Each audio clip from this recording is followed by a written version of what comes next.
ਸਤਨਾਮ ਸ੍ਰੀ Waheguru JIO. ਆਸਾ ਮਹੱਲਾ ਪੰਜਵਾਂ।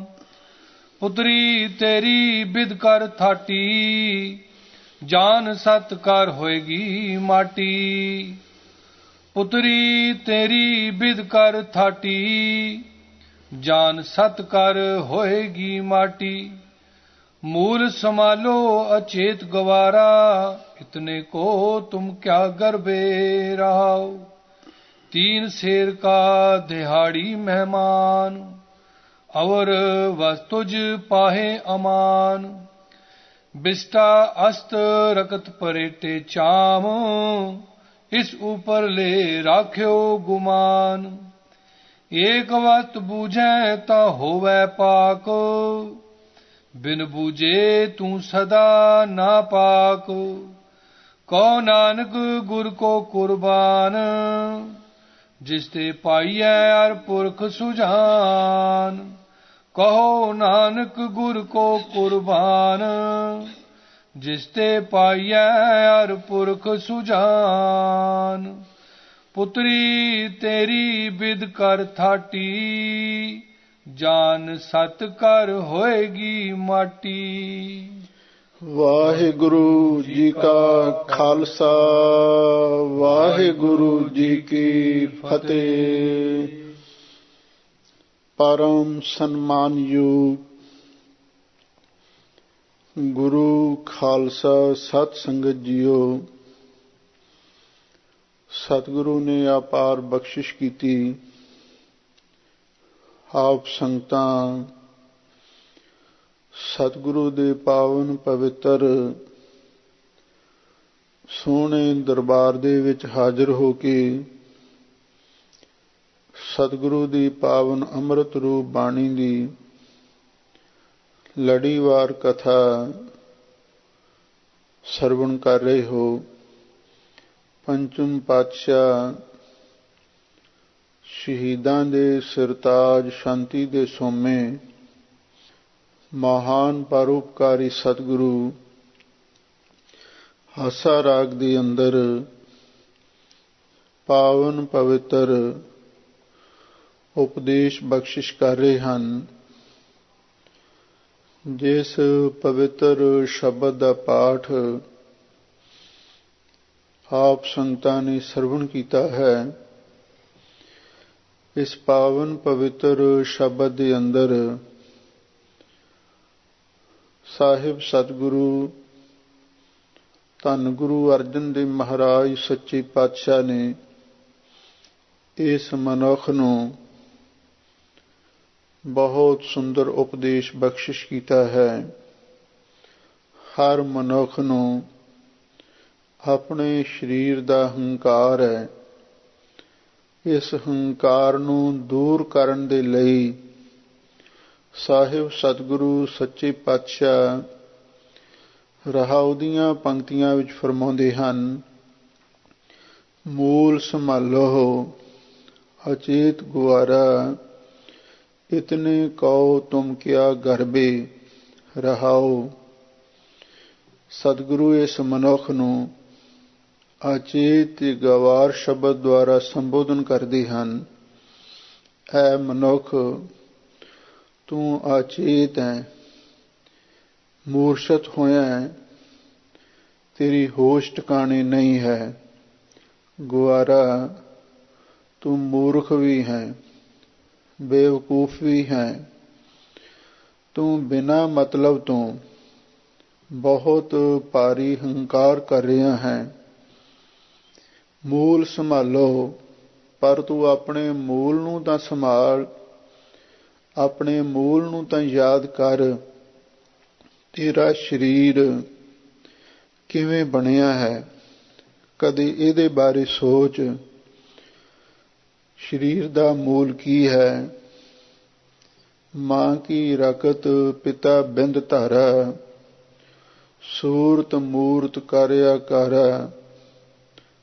ਰਕਤ ਬਿੰਦ ਕਾ ਇਹ ਤਣੋ, ਅਗਨੀ ਪਾਸ ਪ੍ਰਾਣ।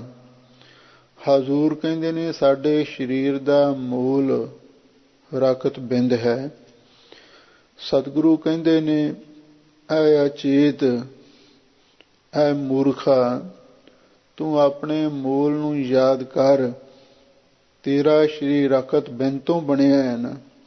ਇਤਨੇ ਕਹੋ ਤੁਮ ਕਿਆ ਕਰਬੇ। ਇਸ ਇੰਨੇ ਕੁ ਸਰੀਰ ਦੇ ਲਈ ਤੁਸੀਂ ਕਿਸ ਗੱਲ ਦਾ ਹੰਕਾਰ ਕਰ ਰਹੇ ਹੋ? ਕਿਉਂ ਹੰਕਾਰ ਕਰ ਰਹੇ ਹੋ? ਇਹ ਸਰੀਰ ਦੀ ਹੋਂਦ ਰਕਤ ਬੈਂਤੋਂ ਬਣੀ ਹੈ। ਇਸ ਦਾ ਇੰਨਾ ਅਵਮਾਨ, ਇੰਨਾ ਹੰਕਾਰ ਕਿਉਂ ਕਰਦੇ ਹੋ? ਸਰੀਰ ਦਾ ਸਾਨੂੰ ਇੰਨਾ ਹੰਕਾਰ ਨਹੀਂ ਕਰਨਾ ਚਾਹੀਦਾ। ਭਗਤ ਕਬੀਰ ਜੀ ਨੇ ਵੀ ਬਹੁਤ ਸੁੰਦਰ ਉਪਦੇਸ਼ ਬਖਸ਼ਿਸ਼ ਕੀਤਾ ਹੈ। ਕਬੀਰ ਗਰਬ ਨਾ ਕੀਜੀਐ, ਦੇਹੀ ਦੇਖ ਸੁਰੰਗ, ਆਜ ਕਾਲ ਤਾਂ ਜਾਹੋਗੇ, ਜਿਉਂ ਕਾਂਚਰੀ ਪੋਏ ਅੰਗ। ਇਹ ਸਰੀਰ ਨੇ ਸਾਡੇ ਨਾਲ ਨਹੀਂ ਜਾਣਾ। ਜਿਵੇਂ ਸੱਪ ਕੁੰਜ ਲਾ ਕੇ ਚਲਿਆ ਜਾਂਦਾ ਹੈ, ਇਸੇ ਤਰ੍ਹਾਂ ਜੀਵ ਆਤਮਾ ਨੇ ਦੇਹ ਨੂੰ ਛੱਡ ਕੇ ਚਲੇ ਜਾਣਾ ਹੈ। ਇਹਦਾ ਹੰਕਾਰ ਕਾਹਦਾ ਕਰਨਾ? ਲੋ ਹੁਣ ਆਰੰਭ ਤੋਂ ਧੰਨ ਗੁਰੂ ਅਰਜਨ ਦੇਵ ਮਹਾਰਾਜ ਸੱਚੇ ਪਾਤਸ਼ਾਹ ਇਸ ਅਚੇਤ ਗਵਾਰ ਮਨੁੱਖ ਨੂੰ ਕਿਵੇਂ ਸਮਝਾ ਰਹੇ ਹਨ। ਸੰਗਤਾਂ ਪ੍ਰੇਮ ਦੇ ਨਾਲ ਸ਼ਬਦ ਦੀ ਵਿਚਾਰ ਸੁਣੋ ਤੇ ਇੱਕ ਵਾਰੀ ਪਿਆਰ ਦੇ ਨਾਲ ਆਖੋ, ਸਤਿਨਾਮ ਸ੍ਰੀ ਵਾਹਿਗੁਰੂ ਸਾਹਿਬ ਜੀਓ। ਪੁੱਤਰੀ ਤੇਰੀ ਬਿਦ ਕਰ ਥਾਟੀ, ਜਾਨ ਸਤ ਕਰ ਹੋਏਗੀ ਮਾਟੀ। ਆਸਾ ਰਾਗ ਦੇ ਅੰਦਰ ਪੰਜਵੇਂ ਗੁਰਦੇਵ ਧੰਨ ਗੁਰੂ ਅਰਜਨ ਦੇਵ ਮਹਾਰਾਜ ਫਰਮਾਉਂਦੇ ਹਨ, ਐ ਮਨੁੱਖ, ਪੁੱਤਰੀ ਦਾ ਅਰਥ ਹੈ ਪੁਤਲੀ। ਇਹ ਜਿਹੜਾ ਸਰੀਰ ਹੈ ਇਹ ਵੀ ਇੱਕ ਪੁਤਲੀ ਹੈ। ਪੁਰਾਣੇ ਸਮੇਂ ਦੇ ਵਿੱਚ ਉਹ ਨਟ ਪੁਤਲੀਆਂ ਬਣਾ ਕੇ ਉਹਦੇ ਤਮਾਸ਼ੇ ਕਰ ਕਰਕੇ ਵਿਖਾਉਂਦੇ ਸਨ, ਜਿਸ ਨੂੰ ਨਟ ਪੁਤਲੀ ਦਾ ਤਮਾਸ਼ਾ ਕਿਹਾ ਜਾਂਦਾ ਸੀ। ਲੋ ਹਜ਼ੂਰ ਕਹਿੰਦੇ ਨੇ ਨਟ ਪਰਮਾਤਮਾ ਹੈ। ਐ ਮਨੁੱਖ, ਇਹ ਤੇਰੀ ਦੇਹ ਰੂਪੀ ਪੁਤਲੀ ਉਸਨੇ ਬੜੀ ਤਰਕੀਬ ਦੇ ਨਾਲ ਥਾਟੀ ਦਾ ਅਰਥ ਬਣਾਈ ਹੈ। ਵੇਖ ਲਓ, ਉਸ ਅਕਾਲ ਪੁਰਖ ਵਾਹਿਗੁਰੂ ਨੇ ਰਕਤ ਬੈਂਤੋਂ ਬੜੀ ਸੋਹਣੀ ਤਰਕੀਬ ਤੇ ਬੜੀ ਸੋਹਣੀ ਤਦਬੀਰ ਕਰਕੇ ਤੇਰੀ ਇਹ ਦੇਹ ਰੂਪੀ ਪੁਤਲੀ ਬਣਾਈ ਹੈ।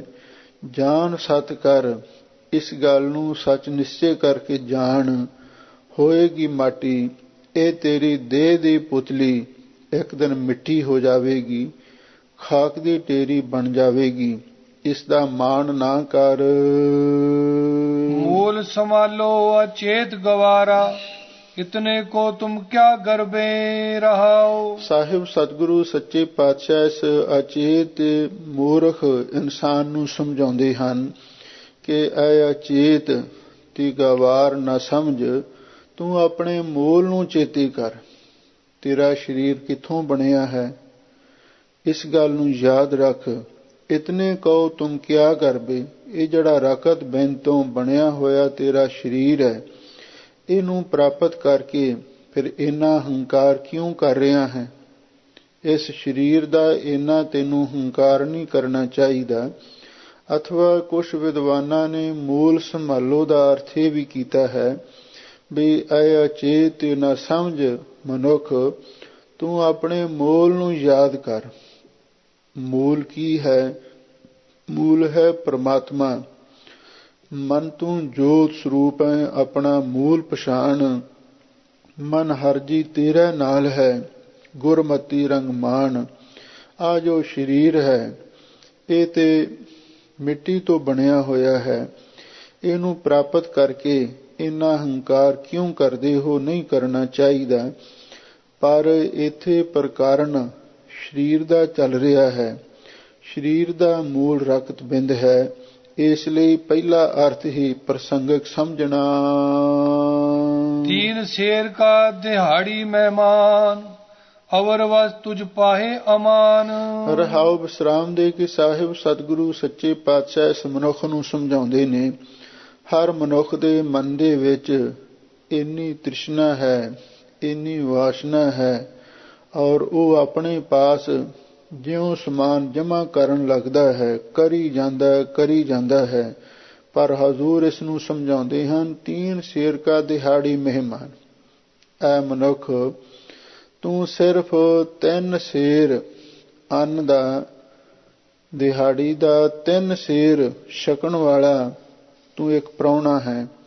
ਕਿਉਂਕਿ ਆਦਮੀ ਜੇ ਸੋਚਿਆ ਜਾਵੇ ਪੂਰੀ ਦਿਹਾੜੀ ਦੇ ਵਿੱਚ 3 ਸੇਰ ਹੀ ਆਹਾਰ ਅੰਨ ਖਾ ਸਕਦਾ ਹੈ, ਇਸ ਤੋਂ ਵੱਧ ਨਹੀਂ। ਹਜ਼ੂਰ ਕਹਿੰਦੇ ਨੇ 3 ਸੇਰ ਕਾ ਦਿਹਾੜੀ ਮਹਿਮਾਨ। ਐ ਮਨੁੱਖ, ਤੂੰ 3 ਸੇਰ ਦਿਹਾੜੀ ਦਾ ਇੱਕ ਪ੍ਰਾਹੁਣਾ ਹੈ। ਸਿਰਫ ਤੈਨੂੰ 3 ਸੇਰ ਅੰਨ ਚਾਹੀਦਾ ਹੈ, ਪਰ ਤੂੰ ਜੁੜਿਆ ਕਿੰਨਾ ਹੈ ਇਹਦੇ ਬਾਰੇ ਕੋਈ ਪਤਾ ਨਹੀਂ।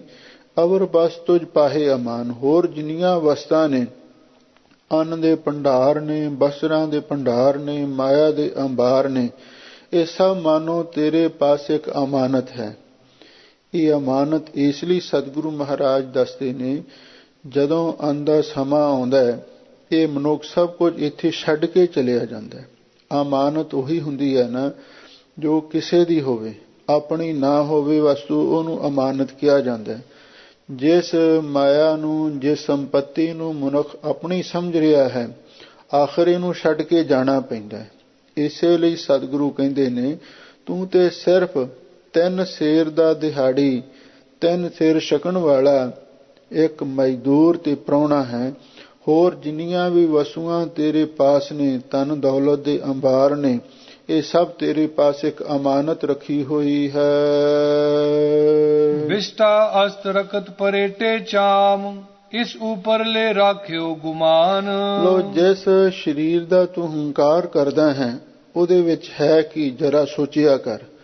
ਵਿਸ਼ਟਾ ਮਲ ਮੂਤਰ ਹੈ ਸਾਡੇ ਸਰੀਰ ਵਿੱਚ, ਤੇ ਅਸਤ ਹੱਡ ਨੇ, ਰਖਤ ਲਹੂ ਹੈ, ਪਰੇਟੇ ਚਾਮ ਉਤੇ ਚਮੜਾ ਲਪੇਟਿਆ ਹੋਇਆ। ਸਾਡਾ ਸਰੀਰ ਇਹਨਾਂ ਚੀਜ਼ਾਂ ਦੇ ਨਾਲ ਹੀ ਭਰਿਆ ਹੋਇਆ ਹੈ ਨਾ। ਵਿਸ਼ਟਾ ਹੈ, ਗੰਦਗੀ ਹੈ, ਹੱਡ ਨੇ, ਲਹੂ ਹੈ, ਤੇ ਉੱਤੇ ਚਮੜਾ ਲਪੇਟਿਆ ਹੋਇਆ ਹੈ। ਇਸ ਉੱਪਰਲੇ ਰਾਖਿਓ ਗੁਮਾਨ। ਉਹ ਭਲਿਆ ਮਾਨਸਾ, ਤੂੰ ਇਹਦੇ ਉੱਤੇ ਏਡਾ ਵੱਡਾ ਹੰਕਾਰ ਧਾਰਨ ਕਰਕੇ ਬੈਠਾ ਹੈ, ਇਹਦੇ ਉੱਤੇ ਇੰਨਾ ਮਾਣ ਕਰ ਰਿਹਾ ਹੈ। ਇਸ ਗੰਦਗੀ ਦੇ ਥੈਲੇ ਉੱਤੇ, ਇਹ ਹੱਡਾਂ ਦੇ, ਲਹੂ ਦੇ ਇੱਕ ਭਰੇ ਹੋਏ ਚਮੜੇ ਦੇ ਉੱਤੇ ਤੂੰ ਇੰਨਾ ਹੰਕਾਰ ਕਰ ਰਿਹਾ ਹੈ, ਕੋਈ ਕਹਿਣ ਦੀ ਗੱਲ ਨਹੀਂ ਹੈ। ਏਕ ਵਸਤ ਬੂਝੈ ਤਾਂ ਹੋਵੈ ਪਾਕ, ਬਿਨ ਬੂਝੇ ਤੂੰ ਸਦਾ ਨਾ ਪਾਕ। ਸਾਹਿਬ ਸਤਿਗੁਰੂ ਸੱਚੇ ਪਾਤਸ਼ਾਹ ਅਚੇਤ ਤੇ ਨਾ ਸਮਝ ਇਨਸਾਨ ਨੂੰ ਸਮਝਾਉਂਦੇ ਹਨ। ਏਕ ਵਸਤ ਬੂਝੈ, ਜੇ ਤੂੰ ਇੱਕ ਵਸਤੂ ਨੂੰ ਸਮਝ ਲਵੇਂ, ਉਹ ਵਸਤੂ ਕੀ ਹੈ? ਨੌਨਿਦ ਅੰਮ੍ਰਿਤ ਪ੍ਰਭ ਕਾ ਨਾਮ ਦੇਹੀ ਮੈਂ ਇਸਕਾ ਵਿਸਰਾਮ।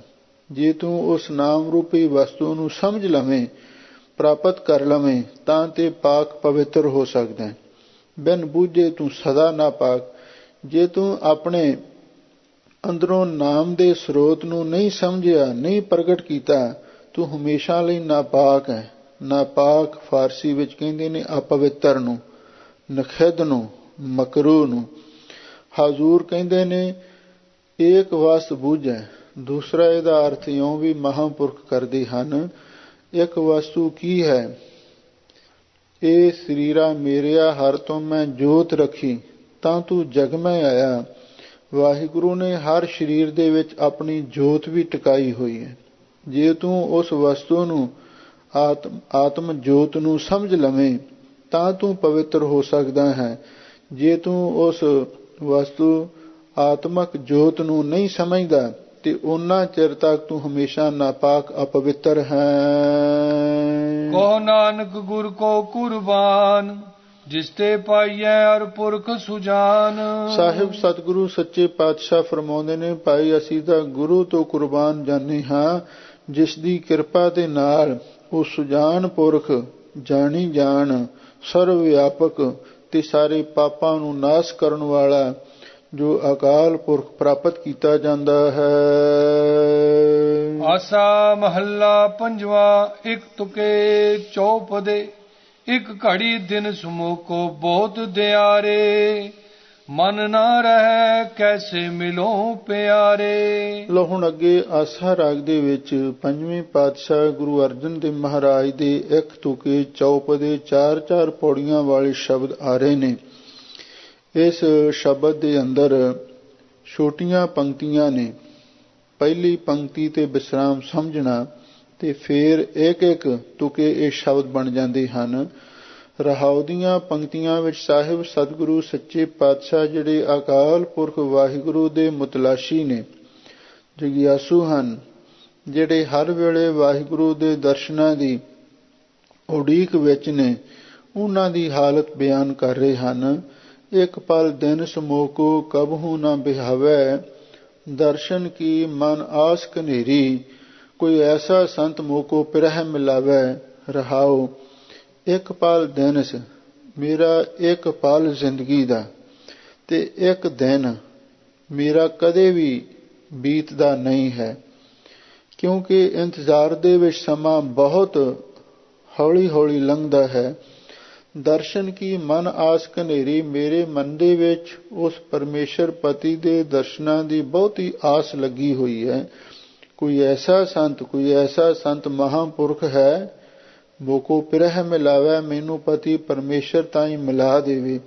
ਐਸਾ ਸੰਤ ਭਾਈ ਸਤਿਗੁਰੂ ਹੀ ਹੈ ਜੋ ਵਿਛੜੀਆਂ ਰੂਹਾਂ ਨੂੰ ਅਕਾਲ ਪੁਰਖ ਦੇ ਨਾਲ ਮਿਲਾ ਸਕਦਾ ਹੈ। ਜੈਸਾ ਸਤਿਗੁਰ ਸੁਣੀਦਾ ਤੈਸੋ ਹੀ ਮੈਂ ਡੀਠ, ਵਿਛੜਿਆਂ ਮੇਲੇ ਪ੍ਰਭੂ ਹਰ ਦਰਗਹ ਕਾ ਬਸੀਠ। ਉਸ ਗੁਰੂ ਦੇ ਵੀ ਮਿਲਣ ਦੀ ਨਾਲ ਨਾਲ ਸਤਿਗੁਰੂ ਮਹਾਰਾਜ ਨੇ ਤੜਪ ਜ਼ਾਹਰ ਕੀਤੀ ਹੈ। ਲਓ ਹੁਣ ਆਰੰਭ ਤੋਂ ਸਤਿਗੁਰੂ ਫਰਮਾਉਂਦੇ ਹਨ। ਇੱਕ ਘੜੀ ਦਿਨ ਸਮੋਕੋ ਬਹੁ ਦਿਆਰੇ, ਮਨ ਨਾ ਰਹਿ ਕੈਸੇ ਮਿਲੋ ਪਿਆਰੇ। ਐ ਗੁਰਮੁਖੋ, ਐ ਸਖੀਓ ਸਹੇਲੀਓ, ਮੇਰੇ ਲਈ ਇੱਕ ਘੜੀ ਇੱਕ ਦਿਨ ਦੇ ਬਰਾਬਰ ਹੈ ਤੇ ਇੱਕ ਦਿਨ ਮੋਕੋ ਬਹੁਤ ਦਿਹਾਰੇ, ਤੇ ਇੱਕ ਦਿਨ ਮੈਨੂੰ ਬਹੁਤ ਦਿਨਾਂ ਵਰਗਾ ਜਾਪਦਾ ਹੈ, ਕਿਉਂਕਿ ਮੇਰੇ ਅੰਦਰ ਵਾਹਿਗੁਰੂ ਦੇ ਦਰਸ਼ਨਾਂ ਦੀ ਸਿੱਖ ਹੈ, ਇੱਕ ਤੜਪ ਹੈ, ਇੰਤਜ਼ਾਰ ਹੈ, ਉਡੀਕ ਹੈ। ਮਨ ਨਾ ਰਹੇ ਕੈਸੇ ਮਿਲੋਂ ਪਿਆਰੇ, ਮੇਰਾ ਮਨ ਸਿਰ ਨਹੀਂ ਰਹਿੰਦਾ, ਮੈਂ ਉਸ ਪਿਆਰੇ ਪਤੀ ਪਰਮੇਸ਼ਰ ਨੂੰ ਕਿਵੇਂ ਮਿਲਾਂ। ਹਰ ਵੇਲੇ ਇਹ ਇੱਕ ਤਾਂਘ ਬਣੀ ਰਹਿੰਦੀ ਹੈ। ਇੱਕ ਪਲ ਦਿਨ ਸਮੋਕੋ ਕਬੋ ਨਾ ਬਿਹਾਵੈ, ਦਰਸ਼ਨ ਕੀ ਮਨ ਆਸ ਕਨੇਰੀ, ਕੋਈ ਐਸਾ ਸੰਤ ਮੋਕੋ ਪਿਰੈ ਮਿਲਾਵੈ। ਰਹਾਉ ਸਾਹਿਬ ਸਤਿਗੁਰੂ ਸੱਚੇ ਪਾਤਸ਼ਾਹ ਰਹਾਉ ਦੀਆਂ ਪੰਕਤੀਆਂ ਵਿੱਚ ਫਰਮਾ ਰਹੇ ਹਨ। ਇੱਕ ਪਲ ਦਿਨ, ਐ ਗੁਰਮੁਖੋ, ਇੱਕ ਪਲ ਤੇ ਇੱਕ ਦਿਨ ਮੇਰਾ ਇੰਨਾ ਲੰਬਾ ਹੋ ਰਿਹਾ ਹੈ, ਇਹ ਕਦੇ ਬੀਤਦਾ ਨਜ਼ਰ ਨਹੀਂ ਆ ਰਿਹਾ। ਮੇਰਾ ਪਲ, ਮੇਰਾ ਦਿਨ ਲੰਘਦਾ ਨਹੀਂ ਹੈ। ਕਿਉਂ? ਉਡੀਕ ਦੀ ਘੜੀ ਹੈ। ਦਰਸ਼ਨ ਕੀ ਮਨ ਆਸ ਕਨੇਰੀ, ਮੇਰੇ ਮਨ ਦੇ ਵਿੱਚ ਉਸ ਪਤੀ ਪਰਮੇਸ਼ਰ ਦੇ ਦਰਸ਼ਨਾਂ ਦੀ ਬਹੁਤੀ ਆਸ ਲੱਗੀ ਹੋਈ ਹੈ। ਕੋਈ ਹੈ ਇਹੋ ਜਿਹਾ ਸੰਤ ਮਹਾਂਪੁਰਖ ਜਿਹੜਾ ਮੈਨੂੰ ਉਸ ਅਕਾਲ ਪੁਰਖ ਵਾਹਿਗੁਰੂ ਦੇ ਨਾਲ ਮਿਲਾ ਦੇਵੇ। ਚਾਰ ਪਹਿਰ ਚੋ ਜੁਗੇ ਸਮਾਨੇ, ਰਹਿਣ ਭਈ ਤਬ ਅੰਤ ਨ ਜਾਣੇ। ਸਾਹਿਬ ਸਤਿਗੁਰੂ ਸੱਚੇ ਪਾਤਸ਼ਾਹ ਫਰਮਾਉਂਦੇ ਹਨ, ਰਹਾਉ ਵਿਸਰਾਮ ਦੇ ਕੇ, ਚਾਰ ਪਹਿਰ ਜਿਹੜੇ ਜ਼ਿੰਦਗੀ ਦੇ ਚਾਰ ਪਹਿਰ ਨੇ, ਜਾਂ ਦਿਨ ਦੇ ਚਾਰ ਪਹਿਰ ਨੇ, ਚਾਰ ਯੁਗਾਂ ਦੇ ਸਮਾਨ ਮੈਨੂੰ ਪ੍ਰਤੀਤ ਹੋ ਰਹੇ ਹਨ। ਰਹਿਣ ਪਈ, ਜਦੋਂ ਰਾਤ ਸ਼ੁਰੂ ਹੋ ਗਈ ਫਿਰ ਤੇ ਉਹਦਾ ਅੰਤ ਹੀ ਨਹੀਂ ਜਾਣਿਆ ਜਾਵੇਗਾ। ਦਿਨ ਦੇ ਚਾਰ ਪਹਿਰ ਵੀ ਮੇਰੇ ਲਈ ਚਾਰ ਯੁਗਾਂ ਦੇ ਸਮਾਨ ਨੇ, ਤੇ ਜਦੋਂ ਰਾਤ ਸ਼ੁਰੂ ਹੋ ਜਾਵੇ ਉਸ ਵਾਹਿਗੁਰੂ ਦੇ ਵਿਛੋੜੇ ਦੇ ਵਿੱਚ, ਫਿਰ ਤੇ ਉਹਦਾ ਅੰਤ ਵੀ ਨਹੀਂ ਕੋਈ ਜਾਣਿਆ ਜਾ ਸਕਦਾ। ਪੰਚ ਦੂਤ ਮਿਲ ਪਿਰੋ ਵਿਛੋੜੀ, ਪਰਮ ਭ੍ਰਮ ਰੋਵੈ ਹਾਥ ਪਛੋੜੀ। ਸਾਹਿਬ ਸਤਿਗੁਰੂ ਸੱਚੇ ਪਾਤਸ਼ਾਹ ਫਰਮਾਉਂਦੇ, ਜਿਹੜੇ ਪੰਜ ਦੂਤ ਨੇ, ਕਾਮ, ਕ੍ਰੋਧ, ਲੋਭ, ਮੋਹ, ਹੰਕਾਰ, ਇਹਨਾਂ ਨੇ ਮਿਲ ਕੇ ਪਿਰੋਂ ਵਿਛੋੜੀ, ਮੈਨੂੰ ਪਤੀ ਤੋਂ ਵਿਛੋੜ ਦਿੱਤਾ। ਕਿਉਂਕਿ ਇਹ ਜਿਹੜੇ ਪੰਜ ਵਿਕਾਰ ਨੇ, ਇਹਨਾਂ ਕਰਕੇ ਹੀ ਅਸੀਂ ਉਸ ਵਾਹਿਗੁਰੂ ਪਰਮੇਸ਼ਰ ਤੋਂ ਟੁੱਟੇ ਹੋਏ ਹਾਂ। ਪੰਜ ਦੂਤ ਮਿਲ ਪਿਰੋਂ ਵਿਛੋੜੀ, ਇਹ ਪੰਜ ਦੂਤ ਕਾਮ ਆਦਿਕ ਵਿਕਾਰਾਂ ਨੇ ਮਿਲ ਕੇ ਮੈਨੂੰ ਉਸ ਪਤੀ ਤੋਂ ਵਿਛੋੜ ਦਿੱਤਾ ਹੈ। ਪ੍ਰਮ ਪ੍ਰਮ ਰੋਵੈ, ਹੁਣ ਇਹ ਜੀਵ ਰੂਪ ਇਸਤਰੀ ਭਟਕ ਭਟਕ ਕੇ ਰੋ ਰਹੀ ਹੈ। ਹਾਥ ਪਛੋੜੀ, ਤੇ ਨਾਲ ਆਪਣੇ ਹੱਥਾਂ ਨੂੰ ਮਲਦੀ ਹੈ। ਪਛੋੜੀ ਦਾ ਅਰਥ ਹੱਥਾਂ ਨੂੰ ਮਲਣਾ ਕੀਤਾ ਹੈ, ਪਰ ਮਹਾਂਪੁਰਖ ਪਛੋੜੀ ਦਾ ਅਰਥ ਇਹ ਵੀ ਕਰਦੇ ਸਨ, ਪ੍ਰਮ ਪ੍ਰਮ ਰੋਵੈ ਹਾਥ ਪਛੋੜੀ। ਜਿਹੜੀ ਜੀਵ ਰੂਪ ਇਸਤਰੀ ਹੈ, ਪਤੀ ਤੋਂ ਵਿਛੜ ਕੇ ਇੱਧਰ ਉੱਧਰ ਭਟਕ ਭਟਕ ਕੇ ਰੋਂਦੀ ਹੈ, ਕੋਈ ਉਹਨੂੰ ਢੋਈ ਨਹੀਂ ਮਿਲਦੀ, ਕੋਈ ਉਸ ਨੂੰ ਦਿਲਾਸਾ ਨਹੀਂ ਦਿੰਦਾ, ਤੇ ਨਾਲ ਹਾਥ ਪਛੋੜੀ, ਤੇ ਫਿਰ ਉਹ ਸਿਆਪਾ ਵੀ ਕਰਦੀ ਹੈ, ਆਪਣੇ ਹੱਥਾਂ ਨੂੰ ਪਟਕਾ ਪਟਕਾ ਕੇ ਮਾਰਦੀ ਹੈ। ਜਿਵੇਂ ਧੋਬੀ ਕੱਪੜੇ ਨੂੰ ਪਛਾੜਦਾ ਹੈ, ਇਸੇ ਤਰ੍ਹਾਂ ਉਹ ਆਪਣੇ ਹੱਥਾਂ ਨੂੰ ਆਪਣੇ ਸਰੀਰ ਤੇ ਮਾਰ ਮਾਰ ਕੇ ਇਸ ਢੰਗ ਦੇ ਨਾਲ ਉਹ ਸਿਆਪਾ ਕਰਦੀ ਹੈ, ਸੋਗ ਪ੍ਰਗਟ ਕਰਦੀ ਹੈ। ਜਨ ਨਾਨਕ ਕੋ ਅਰ ਦਰਸ ਦਿਖਾਇਆ, ਆਤਮ ਚੀਨ ਪਰਮ ਸੁਖ ਪਾਇਆ। ਧੰਨ ਗੁਰੂ ਅਰਜਨ ਦੇਵ ਮਹਾਰਾਜ ਸੱਚੇ ਪਾਤਸ਼ਾਹ ਫਰਮਾਉਂਦੇ ਨੇ, ਆਖੀਰ ਉਸ ਅਕਾਲ ਪੁਰਖ ਵਾਹਿਗੁਰੂ ਦੇ ਮਨ ਦੇ ਵਿੱਚ ਮਿਹਰ ਆਈ, ਸਾਨੂੰ ਦਾਸਾਂ ਨੂੰ ਉਸਨੇ ਦਰਸ਼ਨ ਦਿਖਾ ਦਿੱਤਾ, ਆਤਮ ਚੀਨ ਪਰਮ ਸੁਖ ਪਾਇਆ। ਅਸੀਂ ਉਸ ਅਕਾਲ ਪੁਰਖ ਵਾਹਿਗੁਰੂ ਪਰਮੇਸ਼ਰ ਨੂੰ ਪਹਿਲਾਂ ਆਤਮਾ ਰੂਪ ਕਰਕੇ ਪਛਾਣਿਆ, ਤੇ ਉਸ ਨੂੰ ਆਤਮਾ ਰੂਪ ਜਾਣ ਕੇ ਤੇ ਫਿਰ ਉਸ ਪਰਮਾਤਮਾ ਦੀ ਜਾਣ ਪਛਾਣ ਹਾਸਲ ਕੀਤੀ। ਇਉਂ ਉਸ ਵਾਹਿਗੁਰੂ ਨੂੰ ਆਤਮਾ ਰੂਪ ਜਾਣ ਕੇ ਤੇ ਫਿਰ ਉਸ ਪਰਮਾਤਮਾ ਨੂੰ ਸਮਝ ਕੇ ਪਰਮ ਸੁਖ ਪਾਇਆ। ਅਸੀਂ ਮਹਾਨ ਸੁਖ ਵਾਹਿਗੁਰੂ ਦੇ ਮਿਲਾਪ ਦਾ ਪ੍ਰਾਪਤ ਕਰ ਲਿਆ। ਆਸਾ ਮਹੱਲਾ ਪੰਜਵਾਂ। ਹਰ ਸੇਵਾ ਮੈਂ ਪਰਮ ਨਿਧਾਨ, ਹਰ ਸੇਵਾ ਮੁਖ ਅੰਮ੍ਰਿਤ ਨਾਮ। ਲੋ ਹੁਣ ਇਸ ਅਗਲੇ ਸ਼ਬਦ ਵਿੱਚ ਧੰਨ ਗੁਰੂ ਅਰਜਨ ਦੇਵ ਮਹਾਰਾਜ ਸੱਚੇ ਪਾਤਸ਼ਾਹ ਉਸ ਅਕਾਲ ਪੁਰਖ ਵਾਹਿਗੁਰੂ ਨੂੰ ਸੱਚਾ ਮਿੱਤਰ ਦੱਸਦੇ ਹਨ। ਹਰ ਮੇਰਾ ਸਾਥੀ ਸੰਗ ਸਹਾਈ, ਦੁੱਖ ਸੁਖ ਸਿਮਰੀ ਤਹਿ ਮੌਜੂਦ, ਜਮ ਬਪਰਾ ਮੋਕੋ ਕਹਾਂ ਡਰਾਈ ਰਹਾਓ। ਹਰ ਮੇਰਾ ਸਾਥੀ ਸੰਗ ਸਹਾਈ। ਹਜ਼ੂਰ ਕਹਿੰਦੇ ਉਹ ਅਕਾਲ ਪੁਰਖ ਵਾਹਿਗੁਰੂ ਮੇਰਾ ਸਾਥੀ ਹੈ ਤੇ ਸਖਾਈ ਮੇਰਾ ਮਿੱਤਰ ਵੀ ਹੈ, ਤੇ ਹਮੇਸ਼ਾ ਮੇਰੇ ਸੰਗ ਨਾਲ ਹੀ ਰਹਿੰਦਾ, ਸਦਾ ਅੰਗ ਸੰਗੇ ਭੰਗੰਗ ਬੈਪੂਤੇ। ਦੁੱਖ ਸੁਖ ਸਿਮਰੀ ਤਹਿ ਮੌਜੂਦ, ਦੁੱਖ ਤੇ ਸੁਖ ਦੇ ਵਿੱਚ ਮੈਂ ਜਿੱਥੇ ਵੀ ਉਸ ਨੂੰ ਯਾਦ ਕਰਦੀ ਹਾਂ, ਉਹ ਅਕਾਲ ਪੁਰਖ ਵਾਹਿਗੁਰੂ ਉੱਥੇ ਹੀ ਮੌਜੂਦ ਹੁੰਦਾ, ਹਾਜ਼ਰ ਨਾਜ਼ਰ ਹੁੰਦਾ। ਜਮ ਬਪਰਾ ਮੋਕੋ ਕਹਾਂ ਡਰਾਈ। ਤੇ ਹੁਣ ਜਦੋਂ ਅਕਾਲ ਪੁਰਖ ਵਾਹਿਗੁਰੂ ਹਮੇਸ਼ਾ ਮੇਰੇ ਨਾਲ ਹੈ, ਜਮ ਵਿਚਾਰਾ ਉਹ ਹੁਣ ਮੈਨੂੰ ਕਿੱਥੇ ਡਰਾ ਸਕਦਾ, ਨਹੀਂ ਡਰਾ ਸਕਦਾ, ਕਿਉਂਕਿ ਜਿੱਥੇ ਅਕਾਲ ਪੁਰਖ ਵਾਹਿਗੁਰੂ ਪਰਮੇਸ਼ਰ ਆ ਜਾਂਦਾ ਹੈ, ਉੱਥੇ ਜਮਦੂਤ ਨੇੜੇ ਨਹੀਂ ਆ ਸਕਦੇ। ਇਸ ਲਈ ਮੈਨੂੰ ਹੁਣ ਜਮਾਂ ਦਾ ਵੀ ਡਰ ਸਮਾਪਤ ਹੋ ਗਿਆ ਹੈ। ਲੋ ਹੁਣ ਆਰੰਭ ਤੋਂ ਸਤਿਗੁਰੂ ਫਰਮਾਉਂਦੇ ਹਨ, ਹਰ ਸੇਵਾ ਮੈਂ ਪਰਮ ਨਿਧਾਨ, ਹਰ ਸੇਵਾ ਮੁਖ ਅੰਮ੍ਰਿਤ ਨਾਮ। ਗੁਰਮੁਖੋ ਵਾਹਿਗੁਰੂ ਦੀ ਸੇਵਾ ਕਰੋ। ਉਸ ਵਾਹਿਗੁਰੂ ਦੀ ਸੇਵਾ ਦੇ ਵਿੱਚ ਪਰਮ ਨਿਧਾਨ, ਵੱਡੇ ਤੋਂ ਵੱਡਾ ਖਜ਼ਾਨਾ ਹੈ। ਵਾਹਿਗੁਰੂ ਦੀ ਸੇਵਾ ਦੇ ਵਿੱਚ ਵੱਡੇ ਤੋਂ ਵੱਡਾ ਖਜ਼ਾਨਾ ਸਾਨੂੰ ਪ੍ਰਾਪਤ ਹੋ ਜਾਂਦਾ ਹੈ। ਉਹ ਸੇਵਾ ਹੈ ਕਿ ਹਰ ਸੇਵਾ ਮੁਖ ਅੰਮ੍ਰਿਤ ਨਾਮ। ਉਸ ਵਾਹਿਗੁਰੂ ਦੀ ਇਹੀ ਸੇਵਾ ਹੈ ਜੋ ਮੁਖ ਦੁਆਰਾ ਅੰਮ੍ਰਿਤ ਰੂਪ ਨਾਮ ਜਪਣਾ ਹੈ। ਭਾਵ ਉਸ ਵਾਹਿਗੁਰੂ ਦਾ ਸਿਮਰਨ ਕਰਨਾ ਹੀ ਉਸ ਪ੍ਰਭੂ ਦੀ ਸੇਵਾ ਹੈ, ਕਿਉਂਕਿ ਉਸ ਅਕਾਲ ਪੁਰਖ ਵਾਹਿਗੁਰੂ ਦਾ ਵਜੂਦ ਕਿਸੇ ਮਨੁੱਖ ਵਰਗਾ ਤੇ ਹੈ ਨਹੀਂ ਵੀ ਆਪਾਂ ਉਹਨੂੰ ਲੰਗਰ ਛਕਾ ਦਈਏ, ਬਸਤਰ ਧੋ ਦਈਏ, ਇਸ਼ਨਾਨ ਕਰਵਾ ਦਈਏ, ਕੋਈ ਮੁੱਠੀ ਚਾਪੀ ਕਰ ਦਈਏ। ਉਹ ਅਕਾਲ ਪੁਰਖ ਵਾਹਿਗੁਰੂ ਸਰਵ ਵਿਆਪਕ ਹੈ। ਰੂਪ ਨਾ ਰੇਖ ਨਾ ਰੰਗ ਕਿਛ, ਤ੍ਰਿਹ ਗੁਣ ਤੇ ਪ੍ਰਭ ਭੈਨ, ਤਿਸਹਿ ਬੁਝਾਏ ਨਾਨਕਾ ਜਿਸ ਹੋਵੈ ਸੋ ਪ੍ਰਸੰਨ। ਉਹਦੀ ਸੇਵਾ ਸਿਮਰਨ ਕਰਨਾ, ਨਾਮ ਜਪਣਾ ਹੀ ਉਹਦੀ ਸੇਵਾ ਹੈ। ਹਰ ਮੇਰਾ ਸਾਥੀ ਸੰਗ ਸਖਾਈ, ਦੁਖ ਸੁਖ ਸਿਮਰੀ ਤੈ ਮੌਜੂਦ, ਜਮ ਬਪਰਾ ਮੋਕੋ ਕਹਾਂ ਡਰਾਈ ਰਹਾਓ। ਸਾਹਿਬ ਸਤਿਗੁਰੂ ਸੱਚੇ ਪਾਤਸ਼ਾਹ ਫਰਮਾਉਂਦੇ ਨੇ, ਗੁਰਮੁਖੋ ਉਹ ਅਕਾਲ ਪੁਰਖ ਵਾਹਿਗੁਰੂ ਸਾਡਾ ਸਾਥੀ ਹੈ, ਇਸ ਲੋਕ ਦਾ ਵੀ ਤੇ ਸਖਾਈ ਮਿੱਤਰ ਹੈ, ਪਰਲੋਕ ਦਾ ਵੀ। ਤੇ ਹੁਣ ਇਸ ਜੀਵਨ ਕਾਲ ਦੇ ਵਿੱਚ ਵੀ ਹਮੇਸ਼ਾ ਸਾਡੇ ਅੰਗ ਸੰਗ ਹੈ। ਦੁੱਖ ਸੁਖ ਸਿਮਰੀ ਤਹਿ ਮੌਜੂਦ। ਦੁੱਖ ਸੁਖ ਵੇਲੇ ਜਦੋਂ ਵੀ ਮੈਂ ਉਸ ਨੂੰ ਯਾਦ ਕਰਦੀ ਹਾਂ, ਉਹ ਉੱਥੇ ਹੀ ਹਾਜ਼ਰ ਹੁੰਦਾ ਹੈ। ਜਮ ਬਪਰਾ ਮੋਕੋ ਕਹਾਂ ਡਰਾਈ। ਹੁਣ ਜਮ ਵਿਚਾਰਾ ਮੈਨੂੰ ਕਿੱਥੇ ਡਰਾ ਸਕਦਾ ਹੈ, ਭਾਵ ਉਹ ਜਮ ਮੇਰੇ ਨੇੜੇ ਹੀ ਨਹੀਂ ਆ ਸਕਦਾ, ਉਹਦਾ ਡਰ ਵੀ ਮੁੱਕ ਗਿਆ ਹੈ।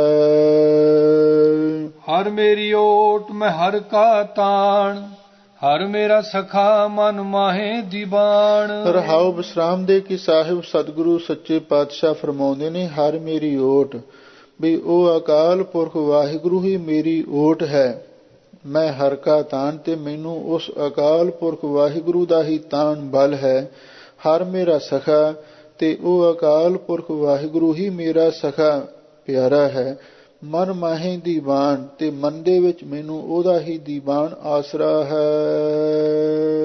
ਹਰ ਮੇਰੀ ਪੂੰਜੀ ਮੇਰਾ ਹਰ ਵੇ ਸਾਉ, ਗੁਰਮੁਖ ਧਨ ਖਟੀ ਹਰ ਮੇਰਾ ਸਾਹੋ। ਸਾਹਿਬ ਸਤਿਗੁਰੂ ਸੱਚੇ ਪਾਤਸ਼ਾਹ ਫਰਮਾਉਂਦੇ ਨੇ, ਗੁਰਮੁਖੋ ਹਰ ਮੇਰੀ ਪੂੰਜੀ, ਉਹ ਅਕਾਲ ਪੁਰਖ ਵਾਹਿਗੁਰੂ ਹੀ ਸਾਡੀ ਪੂੰਜੀ ਹੈ। ਤੇ ਮੇਰਾ ਹਰ ਵੇ ਸਾਹੋ, ਉਹ ਅਕਾਲ ਪੁਰਖ ਵਾਹਿਗੁਰੂ ਹੀ ਮੇਰਾ ਵਿਸਾਹੋ ਦਾ ਅਰਥ ਸੌਦਾ ਹੈ। ਭਾਵ ਜਿਹੜੀ ਚੀਜ਼ ਖਰੀਦੀ ਜਾਵੇ ਉਹਨੂੰ ਵਿਸਾਹੋ ਆਖਿਆ। ਹਰ ਮੇਰੀ ਪੂੰਜੀ ਮੇਰਾ ਹਰ ਵਿਸਾਹੋ, ਉਹ ਅਕਾਲ ਪੁਰਖ ਵਾਹਿਗੁਰੂ ਹੀ ਮੇਰੀ ਪੂੰਜੀ ਹੈ, ਤੇ ਉਹ ਅਕਾਲ ਪੁਰਖ ਵਾਹਿਗੁਰੂ ਹੀ ਮੇਰਾ ਸੌਦਾ ਹੈ। ਦੂਸਰਾ ਵਿਸਾਹੋ ਦਾ ਅਰਥ ਭਰੋਸਾ ਵੀ ਕੀਤਾ ਹੈ। ਉਹ ਅਕਾਲ ਪੁਰਖ ਵਾਹਿਗੁਰੂ ਹੀ ਮੇਰੀ ਪੂੰਜੀ ਹੈ, ਤੇ ਮੇਰਾ ਹਰ ਵਿਸਾਹੋ, ਤੇ ਮੇਰਾ ਭਰੋਸਾ ਵੀ ਉਸੇ ਅਕਾਲ ਪੁਰਖ ਤੇ ਬੱਝਿਆ ਹੋਇਆ ਹੈ। ਗੁਰਮੁਖ ਤਨ ਖੱਟੀ ਹਰ ਮੇਰਾ ਸਾਹੋ। ਹਜ਼ੂਰ ਕਹਿੰਦੇ ਨੇ, ਮੈਂ ਗੁਰੂ ਦੁਆਰਾ ਨਾਮ ਤਨ ਨੂੰ ਖੱਟਿਆ ਹੈ। ਹਰ ਮੇਰਾ ਸਾਹੋ, ਤੇ ਮੇਰਾ ਸ਼ਾਹ, ਮੇਰਾ ਪਾਤਸ਼ਾਹ ਅਕਾਲ ਪੁਰਖ ਵਾਹਿਗੁਰੂ ਪਰਮੇਸ਼ਰ ਹੈ, ਜਿਸ ਨੇ ਮੈਨੂੰ ਸਵਾਸਾਂ ਦੀ ਪੂੰਜੀ ਦੇ ਕੇ ਸੰਸਾਰ ਵਿੱਚ ਭੇਜਿਆ ਸੀ, ਤੇ ਇੱਥੇ ਆ ਕੇ ਮੈਂ ਗੁਰੂ ਦੇ ਪਾਸੋਂ ਨਾਮ ਦਾ ਧਨ ਖੱਟਿਆ ਹੈ। ਗੁਰ ਕਿਰਪਾ ਤੇ ਇਹ ਮਤ ਆਵੈ, ਜਨ ਨਾਨਕ ਹਰ ਕੈ ਅੰਕ ਸਮਾਵੈ। ਧੰਨ ਗੁਰੂ ਅਰਜਨ ਦੇਵ ਮਹਾਰਾਜ ਸੱਚੇ ਪਾਤਸ਼ਾਹ ਫਰਮਾਉਂਦੇ ਨੇ, ਗੁਰਮੁਖੋ ਗੁਰੂ ਦੀ ਕਿਰਪਾ ਦੇ ਨਾਲ ਹੀ ਇਹ ਮਤ, ਸ੍ਰੇਸ਼ਟ ਮਤ, ਉਜਲ ਮਤ ਆ ਕੇ ਪ੍ਰਾਪਤ ਹੁੰਦੀ ਹੈ। ਜਨ ਨਾਨਕ ਹਰ ਕੈ ਅੰਕ ਸਮਾਵੈ, ਜਿਸ ਨੂੰ ਗੁਰੂ ਦੀ ਕਿਰਪਾ ਦੁਆਰਾ ਉਜਲ ਮਤ, ਸਾ ਮਤ ਦੇਹੋ ਦਇਆਲ ਪ੍ਰਭ, ਜੇ ਤੁਮ ਹੈ ਅਰਾਧਾ, ਨਾਨਕ ਮੰਗੈ ਦਾਨ ਪ੍ਰਭ ਰੇਣ ਪਗ ਸਾਧਾ। ਅਥਵਾ ਉਹ ਤੋਂ ਮਤ ਮੇਰਾ ਹਿਰਦੈ ਤੂੰ ਆਓ, ਤੇ ਆਵੋ ਗਾਵੋ ਗੁਣ ਗੋਬਿੰਦਾ, ਅਤ ਪ੍ਰੀਤੋ ਮੋਹਿ ਲਾਗੈ ਨਾਉ। ਜਿਹੜੀ ਇਹ ਮਤ ਹੈ ਗੁਰੂ ਦੀ ਕਿਰਪਾ ਨਾਲ ਹੀ ਆ ਕੇ ਪ੍ਰਾਪਤ ਹੁੰਦੀ ਹੈ। ਜਨ ਨਾਨਕ ਹਰ ਕੈ ਅੰਕ ਸਮਾਵੈ, ਜਿਹਨੂੰ ਇਹ ਮਤ ਪ੍ਰਾਪਤ ਹੋ ਜਾਵੇ, ਫਿਰ ਉਹ ਉਸ ਵਾਹਿਗੁਰੂ ਦੇ ਅੰਕ ਸਰੂਪ ਦੇ ਵਿੱਚ, ਉਹਦੀ ਗੋਦ ਵਿੱਚ ਸਮਾ ਜਾਂਦਾ ਹੈ। ਆਸਾ ਮਹੱਲਾ ਪੰਜਵਾਂ। ਪ੍ਰਭ ਹੋਇ ਕਿਰਪਾਲ ਤਾਇਓ ਮਨ ਲਾਈ, ਸਤਿਗੁਰ ਸੇਵ ਸਭੈ ਫਲ ਪਾਈ। ਧੰਨ ਗੁਰੂ ਅਰਜਨ ਦੇਵ ਮਹਾਰਾਜ ਸੱਚੇ ਪਾਤਸ਼ਾਹ ਹੁਣ ਅੱਗੇ ਇਸ ਮਨ ਨੂੰ ਸੰਬੋਧਨ ਕਰਕੇ ਪਾਵਨ ਪਵਿੱਤਰ ਉਪਦੇਸ਼ ਬਖਸ਼ਿਸ਼ ਕਰ ਰਹੇ ਹਨ। ਖਾਸ ਕਰਕੇ ਸਤਿਗੁਰੂ ਮਹਾਰਾਜ ਸੱਚੇ ਪਾਤਸ਼ਾਹ ਨੇ ਜਦੋਂ ਸਾਡਾ ਮਨ ਉਪਰਾਮ ਹੋਇਆ ਹੋਵੇ, ਸਾਡਾ ਮਨ ਸੰਸਾਰ ਵੱਲੋਂ ਉਦਾਸ ਹੋਇਆ ਹੋਵੇ, ਮਾਯੂਸ ਤੇ ਨਿਰਾਸ਼ ਵੀ ਹੋਇਆ ਹੋਵੇ, ਉਸ ਵੇਲੇ ਇਸ ਮਨ ਨੂੰ ਕਿਵੇਂ ਅਸੀਂ ਧੀਰਜ ਦੇਣਾ ਹੈ, ਧੰਨ ਗੁਰੂ ਅਰਜਨ ਦੇਵ ਮਹਾਰਾਜ ਸੱਚੇ ਪਾਤਸ਼ਾਹ ਉਹ ਸਿੱਖਿਆ ਸਾਡੇ ਮਨ ਨੂੰ ਦੇ ਰਹੇ ਹਨ। ਮਨ ਕਿਉਂ ਬੈਰਾਗ ਕਰੇਗਾ? ਐ ਮਨਾ, ਤੂੰ ਕਾਹਦੇ ਲਈ ਕਿਉਂ ਵੈਰਾਗ ਕਰੇਗਾ? ਸਤਿਗੁਰ ਮੇਰਾ ਪੂਰਾ, ਕਿਉਂਕਿ ਮੇਰਾ ਸਤਿਗੁਰੂ ਪੂਰਾ ਹੈ। ਭਾਵ ਜੋ ਵੀ ਸਤਿਗੁਰੂ ਦੇ ਪਾਸੋਂ ਮੰਗੀਏ ਉਹ ਦੇਣ ਵਾਲਾ ਹੈ। ਜੋ ਮੰਗੈ ਹੈ ਠਾਕੁਰ ਆਪਣੇ ਤੇ, ਸੋਈ ਸੋਈ ਦੇਵੈ, ਨਾਨਕ ਦਾਸ ਮੁਖ ਤੇ ਜੋ ਬੋਲਾ ਇਹਾਂ ਉਹਾਂ ਸੱਚ ਹੋਵੇ। ਤੇ ਸਤਿਗੁਰੂ ਸਾਰੇ ਸੁੱਖਾਂ ਦਾ ਦਾਤਾਰ ਵੀ ਹੈ। ਸਤਿਗੁਰ ਸਰਬ ਸੁੱਖਾਂ ਕਾ ਦਾਤਾ, ਸਤਿਗੁਰ ਤਾਕੀ ਸਰਣੀ ਪਾਈਐ, ਦਰਸ਼ਨ ਭੇਟਤ ਹੋਤ ਆਨੰਦਾ, ਦੁਖ ਗਿਆ ਹਰ ਗਾਈਐ। ਹਜ਼ੂਰ ਕਹਿੰਦੇ ਨੇ, ਜਦੋਂ ਮੇਰਾ ਸਤਿਗੁਰੂ ਪੂਰਾ ਹੈ ਤੇ ਫਿਰ ਮਨਾ ਤੂੰ ਕਿਉਂ ਵੈਰਾਗ ਕਰੇਗਾ? ਕਿਉਂ ਦੁਨੀਆ ਤੋਂ ਉਪਰਾਮ ਹੋਏਗਾ? ਕਿਉਂ ਨਿਰਾਸ਼ ਹੋ ਕੇ ਭਟਕੇਗਾ? ਮਨਸਾ ਕਾ ਦਾਤਾ ਸਭ ਸੁਖ ਨਿਦਾਨ, ਕਿਉਂਕਿ ਸਤਿਗੁਰੂ ਸਾਰੀਆਂ ਮਨਸਾ ਦਾ ਅਰਥ ਹੈ ਵਾਸ਼ਨਾ ਨੂੰ ਪੂਰੀਆਂ ਕਰਨ ਵਾਲਾ ਦਾਤਾ ਹੈ। ਜੋ ਵੀ ਇੱਛਾ ਲੈ ਕੇ ਕੋਈ ਗੁਰੂ ਦੇ ਕੋਲ ਜਾਵੇ, ਮਨਸਾ ਕਾ ਦਾਤਾ, ਉਹ ਸਭ ਨੂੰ ਮਨੋ ਕਾਮਨਾ ਦੇਣ ਵਾਲਾ ਦਾਤਾ ਹੈ ਤੇ ਸਾਰੇ ਸੁੱਖਾਂ ਦਾ ਵੀ ਖਜ਼ਾਨਾ ਹੈ। ਹੁਣ ਮਾਈ ਸੁਲੱਖਣੀ ਚੱਬੇ ਤੋਂ ਚੱਲ ਕੇ ਸ੍ਰੀ ਕੀਰਤਪੁਰ ਸਾਹਿਬ ਆਈ ਹੈ। ਧੰਨ ਸ੍ਰੀ ਗੁਰੂ ਹਰਗੋਬਿੰਦ ਸਾਹਿਬ ਮਹਾਰਾਜ ਦੇ ਚਰਨਾਂ ਵਿੱਚ ਬੇਨਤੀ ਕੀਤੀ, ਸੱਚੇ ਪਾਤਸ਼ਾਹ, ਮੈਂ ਬਥੇਰੇ ਦਰਾਂ ਤੇ ਭਟਕਦੀ ਰਹੀ ਹਾਂ, ਪਰ ਮੇਰੀ ਝੋਲੀ ਵਿੱਚ ਕਿਸੇ ਨੇ ਵੀ ਖੈਰ ਨਹੀਂ ਪਾਈ। ਹੁਣ ਮੈਂ ਗੁਰੂ ਨਾਨਕ ਦੇ ਘਰ ਆਈ ਹਾਂ ਤੇ ਮੈਨੂੰ ਪਤਾ ਹੈ ਇਹ ਨਿਮਾਣਿਆਂ ਦਾ ਮਾਣ ਹੈ, ਨਿਤਾਣਿਆਂ ਦਾ ਤਾਣ ਹੈ, ਨਿਓਟੀਆਂ ਦੀ ਓਟ ਹੈ, ਤੇ ਹੁਣ ਮੈਨੂੰ ਕਿਰਪਾ ਕਰੋ, ਮੇਰੀ ਝੋਲੀ ਵਿੱਚ ਖੈਰ ਪਾਓ। ਸਤਿਗੁਰੂ ਕਹਿਣ ਲੱਗੇ, ਦੱਸ ਮਾਤਾ ਕੀ ਚਾਹੀਦਾ? ਕਹਿਣ ਲੱਗੇ, ਸੱਚੇ ਪਾਤਸ਼ਾਹ, ਪੁੱਤਰ ਦੀ ਦਾਤ ਬਖਸ਼ੋ। ਸਾਹਿਬ ਸਤਿਗੁਰੂ ਸੱਚੇ ਪਾਤਸ਼ਾਹ ਨੇ ਉਹਦੇ ਮਸਤਕ ਵੱਲ ਤੱਕਿਆ ਤੇ ਵੇਖ ਕੇ ਕਹਿਣ ਲੱਗੇ, ਬਈ ਮਾਤਾ, ਤੇਰੇ ਕਰਮਾਂ ਵਿੱਚ ਤਾਂ ਪੁੱਤਰ ਲਿਖਿਆ ਹੀ ਨਹੀਂ, ਤੇ ਅਸੀਂ ਤੈਨੂੰ ਕਿੱਥੋਂ ਦੇ ਸਕਦੇ ਹਾਂ।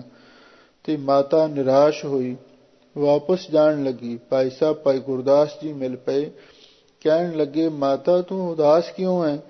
ਕਹਿਣ ਲੱਗੀ, ਮੈਂ ਤੇ ਬੜੀ ਆਸ ਲੈ ਕੇ ਆਈ ਸਾਂ, ਇਹ ਗੁਰੂ ਨਾਨਕ ਦਾ ਘਰ ਹੈ, ਨਿਰਾਸਿੰ ਆਸ ਪੂਰਨ ਹੈ, ਆਸਾਵੰਤੀ ਆਸ ਗੋਸਾਈ ਪੂਰੀ ਹੈ। ਮੈਂ ਬੇਨਤੀ ਵੀ ਕੀਤੀ, ਪਰ ਮੇਰੀ ਬੇਨਤੀ ਪ੍ਰਵਾਨ ਨਹੀਂ ਹੋਈ।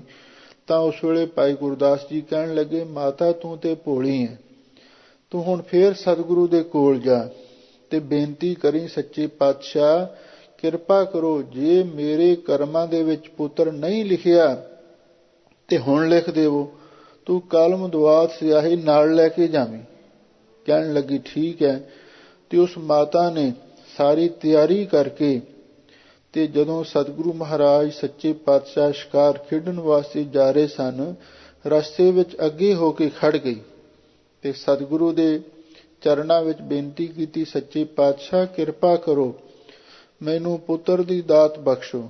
ਸਤਿਗੁਰੂ ਕਹਿਣ ਲੱਗੇ, ਮਾਤਾ ਪੁੱਤਰ ਤਾਂ ਤੇਰੇ ਕਰਮਾਂ ਵਿੱਚ ਲਿਖਿਆ ਹੀ ਨਹੀਂ। ਤੇ ਮਾਤਾ ਹੱਥ ਜੋੜ ਕੇ ਕਹਿਣ ਲੱਗੀ, ਸੱਚੇ ਪਾਤਸ਼ਾਹ ਜੇ ਨਹੀਂ ਲਿਖਿਆ ਤੇ ਹੁਣ ਲਿਖ ਦੇਵੋ। ਤੁਸੀਂ ਪਰਮੇਸ਼ਰ ਹੋ, ਪਾਰ ਬ੍ਰਹਮ ਗੁਰ ਨਾਹੀ ਭੇਦ, ਗੁਰੂ ਤੇ ਰੱਬ ਦੇ ਵਿੱਚ ਕੋਈ ਫਰਕ ਹੁੰਦਾ ਹੈ? ਜੇ ਪਹਿਲਾਂ ਨਹੀਂ ਲਿਖਿਆ ਤੇ ਹੁਣ ਲਿਖ ਦਿਓ। ਸਤਿਗੁਰੂ ਬੜੇ ਪ੍ਰਸੰਨ ਹੋਏ, ਕਹਿਣ ਲੱਗੇ, ਚੰਗਾ ਮਾਤਾ, ਜੇ ਤੇਰਾ ਇੰਨਾ ਗੁਰੂ ਤੇ ਭਰੋਸਾ ਹੈ, ਲੈ ਤੈਨੂੰ ਲਿਖ ਦਿੰਦੇ ਹਾਂ। ਉਸ ਮਾਤਾ ਨੇ ਕਲਮ ਦੁਆਤ ਕਾਗਜ਼ ਅੱਗੇ ਕੀਤਾ ਤੇ ਸਤਿਗੁਰੂ ਨੇ ਕੋੜੇ ਤੇ ਚੜ੍ਹਿਆ ਚੜ੍ਹਾਇਆ ਜਦੋਂ ਇਹ ਲਿਖਿਆ, ਮਾਤਾ ਤੇਰੇ ਇੱਕ ਪੁੱਤਰ ਹੋਵੇਗਾ, ਉਹ ਇੱਕ ਦੀ ਥਾਂ ਤੇ 7 ਪੈ ਗਿਆ। ਉਹ ਕਹਿੰਦੇ ਨੇ ਘੋੜੇ ਨੇ ਪੈਰ ਹਿਲਾ ਦਿੱਤਾ, ਗੁਰੂ ਮਹਾਰਾਜ ਦਾ ਹੱਥ ਹਿਲਿਆ, 1 ਤੋਂ 7 ਬਣ ਗਿਆ। ਤੇ ਸਤਿਗੁਰੂ ਮਹਾਰਾਜ ਸੱਚੇ ਪਾਤਸ਼ਾਹ ਨੂੰ ਭਾਈ ਗੁਰਦਾਸ ਜੀ ਕਹਿਣ ਲੱਗੇ, ਮਹਾਰਾਜ ਤੁਸੀਂ ਮਾਈ ਨੂੰ ਕਿੰਨੇ ਪੁੱਤਰ ਬਖਸ਼ੇ ਨੇ? ਸਤਿਗੁਰੂ ਕਹਿਣ ਲੱਗੇ, ਮਾਈ ਨੇ 1 ਹੀ ਮੰਗਿਆ ਸੀ, ਇਹਨੂੰ ਅਸੀਂ 1 ਲਿਖ ਕੇ ਦੇ ਦਿੱਤਾ। ਉਹ ਕਹਿਣ ਲੱਗਾ, ਨਹੀਂ ਮਹਾਰਾਜ ਇਹ ਤੇ 7 ਲਿਖੇ ਗਏ ਨੇ। ਸਤਿਗੁਰੂ ਮੇਹਰਾਂ ਦੇ ਘਰ ਆਏ, ਮਨਸਾ ਕਾ ਦਾਤਾ ਸਭ ਸੁਖ ਨਿਦਾਨ। ਕਹਿਣ ਲੱਗੇ, ਚੰਗਾ ਫਿਰ 7 ਹੀ ਹੋ ਜਾਣਗੇ। ਸਮਾਂ ਪਾ ਕੇ ਉਸ ਮਾਤਾ ਦੇ 7 ਪੁੱਤਰ ਹੀ ਹੋਏ। ਇਉਂ ਮਨਸਾ ਕਾ ਦਾਤਾ, ਮਨੋ ਕਾਮਨਾ ਦੇਣ ਵਾਲਾ, ਮਨ ਵਾਂਛਿਤ ਫਲ ਦੇਣ ਵਾਲਾ ਦਾਤਾ ਸਤਿਗੁਰੂ ਸਾਰੇ ਸੁਖਾਂ ਦਾ ਖਜ਼ਾਨਾ ਹੈ। ਅੰਮ੍ਰਿਤਸਰ ਸਦਹੀ ਭਰਪੂਰਾ, ਬਈ ਸਾਹਿਬ ਸਤਿਗੁਰੂ ਸੱਚੇ ਪਾਤਸ਼ਾਹ ਦਾ ਜੋ ਅੰਮ੍ਰਿਤ ਦਾ ਸਾਰ ਸਰੋਵਰ ਸਾਧ ਸੰਗਤ ਹੈ, ਸਦਹੀ ਭਰਪੂਰਾ, ਉਹ ਸਦਾ ਹੀ ਨਾਮ ਅੰਮ੍ਰਿਤ ਜਲ ਦੇ ਨਾਲ ਭਰਿਆ ਰਹਿੰਦਾ। ਜਿਹੜਾ ਗੁਰੂ ਦਾ ਅੰਮ੍ਰਿਤਸਰ ਸਰੋਵਰ ਭਾਵ ਸਤ ਸੰਗਤ ਹੈ, ਉਹ ਹਮੇਸ਼ਾ ਲਈ ਨਾਮ ਅੰਮ੍ਰਿਤ ਜਲ ਦੇ ਨਾਲ ਭਰਿਆ ਰਹਿੰਦਾ ਹੈ। ਲੋ ਹੁਣ ਆਰੰਭ ਤੋਂ ਸਾਹਿਬ ਸਤਿਗੁਰੂ ਸੱਚੇ ਪਾਤਸ਼ਾਹ ਫਰਮਾਉਂਦੇ ਹਨ,